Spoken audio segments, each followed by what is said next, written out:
Sometimes there's something that comes along that makes me like, I don't know much about any of these people, but there is a claim being made here and being spread by other people, but I'll get to that later. And I'm like, is this even true? Or maybe is it clickbait? It is always hard to tell on social media about these things, so I thought I would look at Star Wars Explained tries to demonetize Star Wars theory and try to judge it as someone who knows very little about either of these people. Just based off of that title and my response, I have to wonder who they're responding to. And my guess with that is to the ex-post made by that Star Wars girl. But frankly, I shouldn't get distracted by, just that title. So what did I learn from the beginning of this video? That there was an attempt made by Rewriting Ripley, along with others. In March of 2021, a document appeared from a podcast called Rewriting Ripley that rocked much of the online Star Wars community. But they're a podcast on feminism and fandom in the age of social media. And they did this, along with others, by asking Team YouTube to take actions against Geeks and Gamers, Arcade Outpost, and Nerdrotic by demonetizing their channels. Well, I didn't learn that from his actual video, but it did point me in the right direction to find out all that information. Just like I would have been completely clueless on why Star Wars Theory included this line. Some respect, please, Molly. In his video, if I didn't find this tweet here. I've spoken at length about all this in the past, but the only way things get better is if Team YouTube does something to discourage this kind of content. Until then, it will only get worse. From what I know, this Molly person has no direct involvement with this article. Now, I could be wrong, but I looked and I can't even find any evidence to really support this particular claim. I was curious why Star Wars Theory didn't even mention this initial post when it's very clear it was posted over an hour before the tweet Molly made. I mean, he does touch on it on his second video.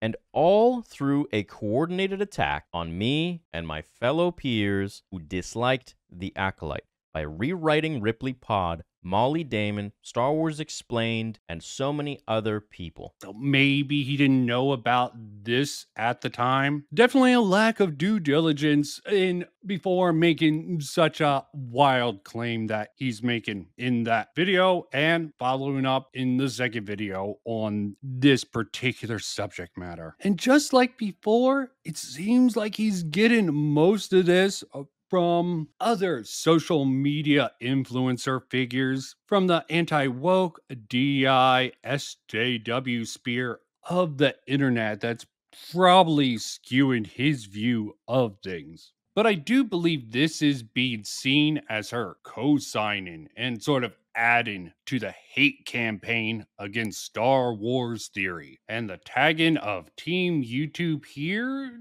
does seem to support this, even if she does use milder words, and the very fact that Star Wars Theory has a brief mention at the end. And doesn't matter if this is real or not, if she's lying or telling the truth, what matters is what people believe and what people spread. But I'm going to come back to that point later. Getting back to the actual video, I still have to ask what's up with this line from Star Wars Theory. First of all, you have to prove that this is a hate campaign. The only hate campaign I see here are you people that have been constantly throwing hate. Is this him trying to be ironic or something like that? I mean, I can agree with him at the start. I would rather anyone making this claim really try to prove their claims to be true. They did try, but frankly, these claims under scrutiny are a little bit lacking. There's even a channel I found who went over all these clips. A few days ago, there was a tweet sent out there on Twitter by a currently unidentified author, which sought to pressure YouTube into removing the monetization immediately and permanently from Geeks and Gamers, Arcade Outpost, and Nerdrotic. They made this call out because supposedly these YouTubers were sending people on hate campaigns and targeted harassment. Now, regardless of your opinions of these guys, I don't watch them. I went through all 20 of the citations that this author brought forward, all of the claims that they made, along with another YouTuber called Annie Kestis in a 2.5-hour long live stream, and we found that every single quote, pretty much except the last two, were taken out of context or had been psychologically manipulated to appear worse than it was intended to sound in the actual clip. This sounds like a very good thing to do, but frankly, I would have liked to have watched this live stream myself to verify that they aren't sort of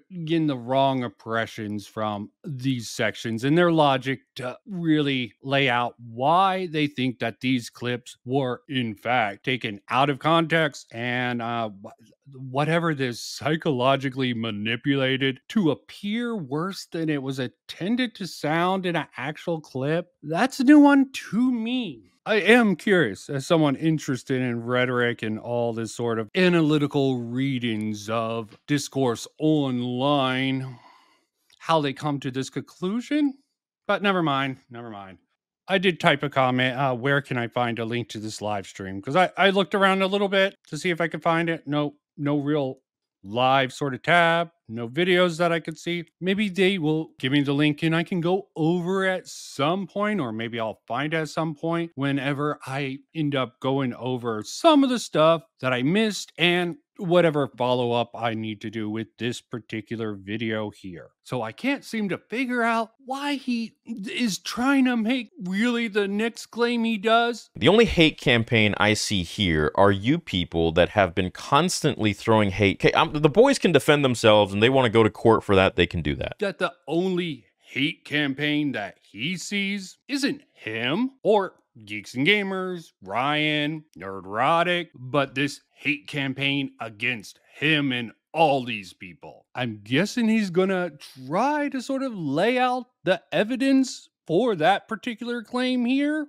in this particular video. So maybe that's why he doesn't find it as hypocritical or ironic as it comes across. But yes, I finished it. And frankly, I think rewriting Ripley, as bad as their little short ass video might be, is more persuasive than this video he has. But that's going to be subjective. There's going to be some people who are just going to listen and believe everything Star Wars Theories tells them. Me personally, as an outsider, I can come in and say like, all this shit seems like a lot of bullshit. Still, one of the things that annoys me the most overall when people make these sort of accusations is the sort of rules for thee, not for me vibe.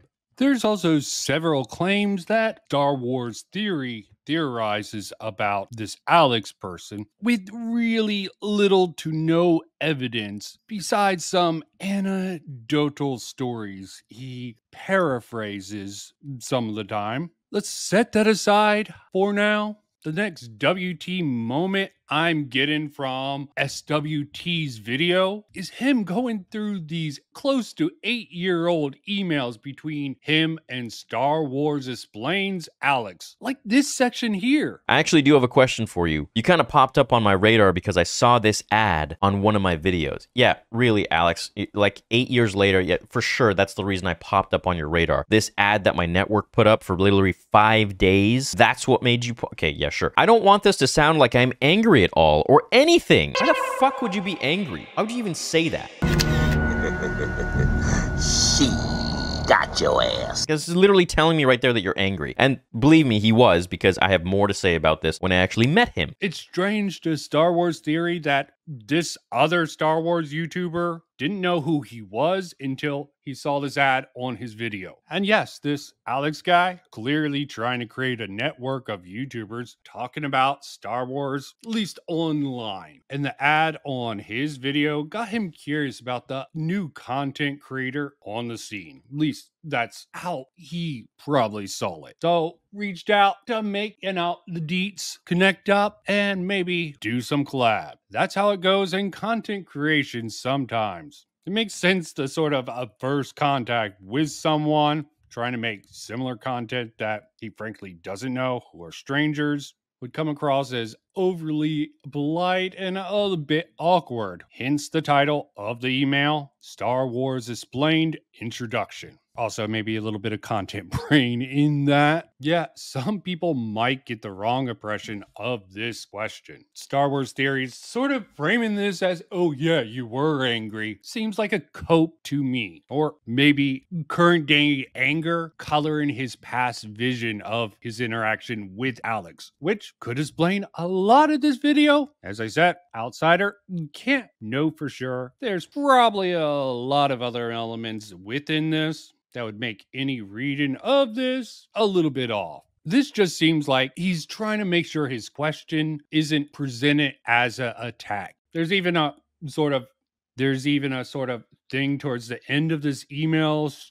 There's even something at the end of this sort of emails display of Star Wars Theories that makes me think that, yeah, he's sort of gotten off on the wrong foot with a different creator who he contacted before. I've been talking to Fact Free quite a bit, who is the lore master. He changed his name. And we're talking about doing a collab together. I emailed Stupendous Wave about it. He never responded, so I guess he's not down. Sure, Alex is definitely both buttering up Star Wars Theory and, maybe trying to ask him about how he was growing so quickly at the time. Really wasn't until this line that I was like, I see what he's doing here. He's creating a narrative. And just to be clear, narratives aren't necessarily a bad thing or a good thing. Different people have different perspectives about the concept of groups of people creating a narrative. I personally try to judge narratives based on how well someone can prove that particular narrative to be true, or narratives that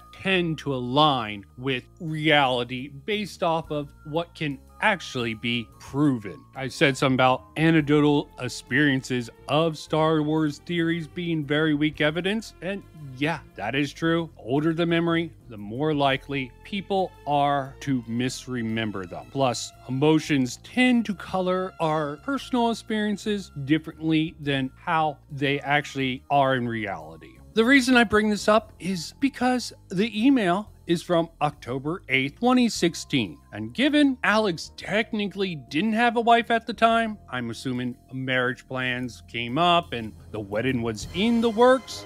The only reason that I can think of for him, Star Wars Theory, to throw this line in. Are you able to dedicate all day, every day to this? If so, I'm crazy jealous. I currently have a full-time job and have to do everything at night. Actually, you told everyone at the Lego booth in Chicago that your wife helps divide the workload into two.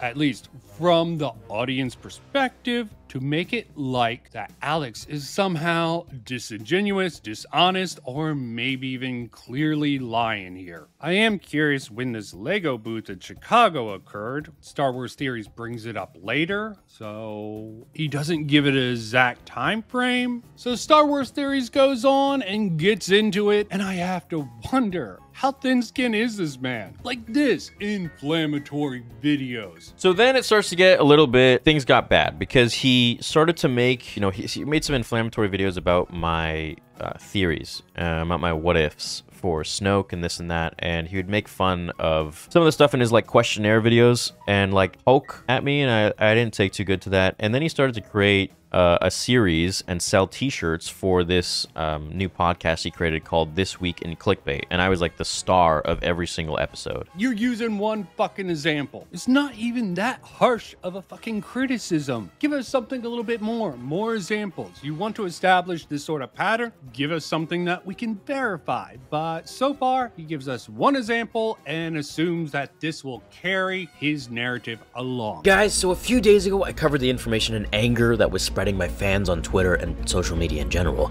about how Disney removed all the guns from their Han Solo posters and ad campaigns. This is where everyone, including myself, wrongfully assumed it was due to some political agenda Disney had on their mission. Star Wars Theory used the word paraphrasing in this tweet here.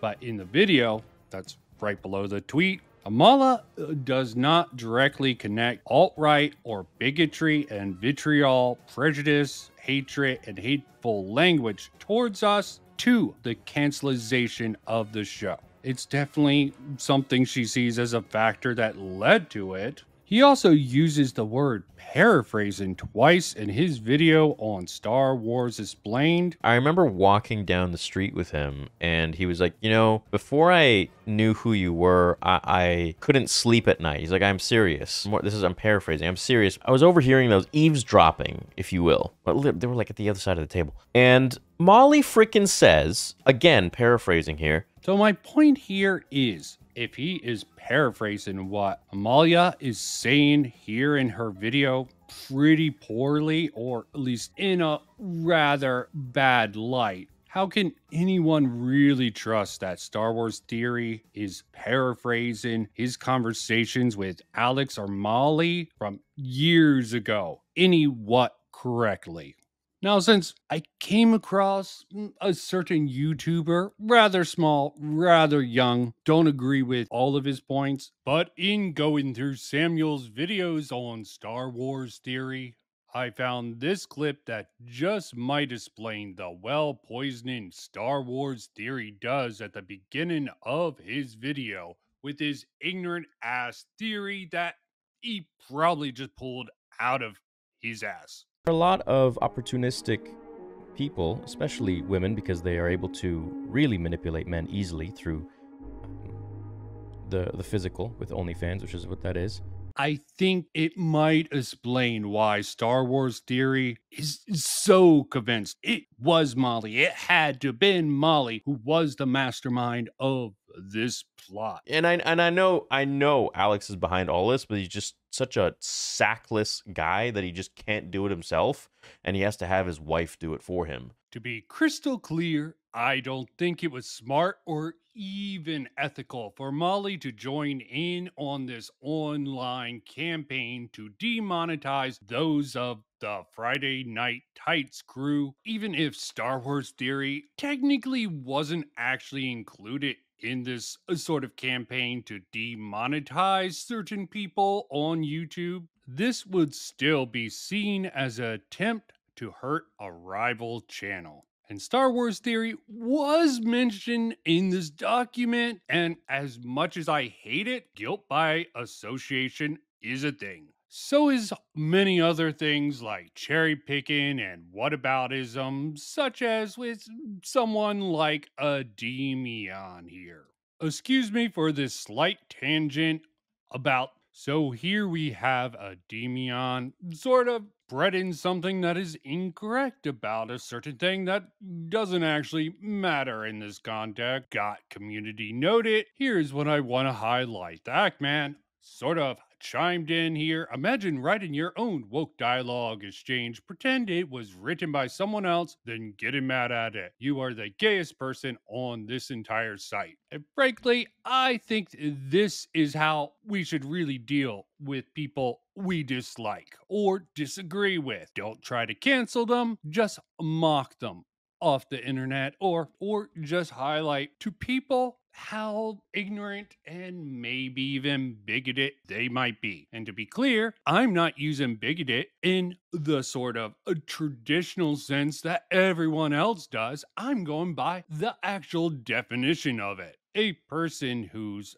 obstinately or unreasonably attached to a belief, opinion, or faction. This is the one I see as the woke versus the anti-woke. Why the Ackman is somewhere in between those two, especially one who is prejudiced against or antagonistic towards a person or people based on their membership of a particular group. Frankly, this is why, and you got to love the whataboutism here from a Demion. I didn't write this. I found it on Twitter and reposted it. At least I don't share the DMs of other content creators without their permissions and only say stuff as long as it's politically correct to do so. Classic Ackman response. Oh, he needs to provide context. For context, the Ackman decided to expose his DMs with Mahler in order to save his own ass amidst the Starfield pronoun controversy.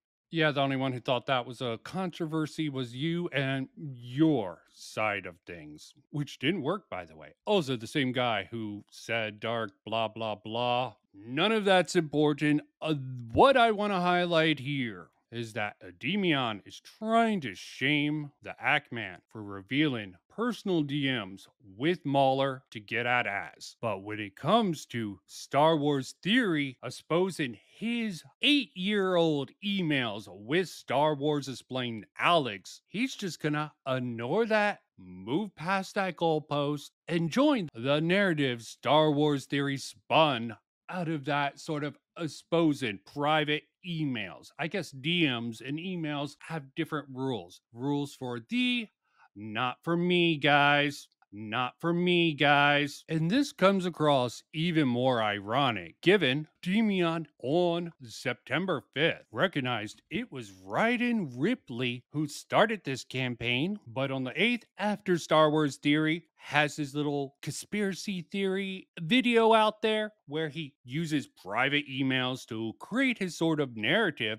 about Star Wars Explained, we have no mention of them after all, or mention it wasn't specifically targeted at Star Wars Theory, as Star Wars Theory wants to make it all about him. Is he egotistical? Yes. Is he a narcissist? Maybe. Who the hell knows? He's got a big head because he's got a big number. And I'm sure a lot of the people he talks to encourages this sort of behavior, although I can't exactly prove that. So it's just a theory, a game theory. Cooperation over conflict, and Star Wars Theory, for now, has picked a certain side. As I said, narratives are not a bad thing, but I don't think this particular one is very ethical at the end of the day, because uses a lot of twisted logic that I'm not a devoted enough fan to Star Wars or any of these YouTubers who talk about it to really jump on. And remember when I said something about how I definitely can criticize Molly for jumping on this sort of campaign, since it can be seen as sort of trying to target rival channels / a channel, Star Wars Theory, the biggest boy in town. Yeah, my criticism for Star Wars Theory doubles or triples, and him using this one tweet acting like it's not rewriting Ripley, at least from his initial video, and barely even mentioned in his second video. Yeah, it doesn't seem like a very honest and fair narrative that aligns with reality. And given it's targeting another Star Wars channel, not even close to his size, one that criticized him in the past. How much? We don't know. Got one example, but even in that one example, he'll even admit he was angry when he put that out and jumped the gun with the news surrounding the wild theories around the Solo poster that might be considered by many as conspiratorial. With that said, I'm done, at least for now.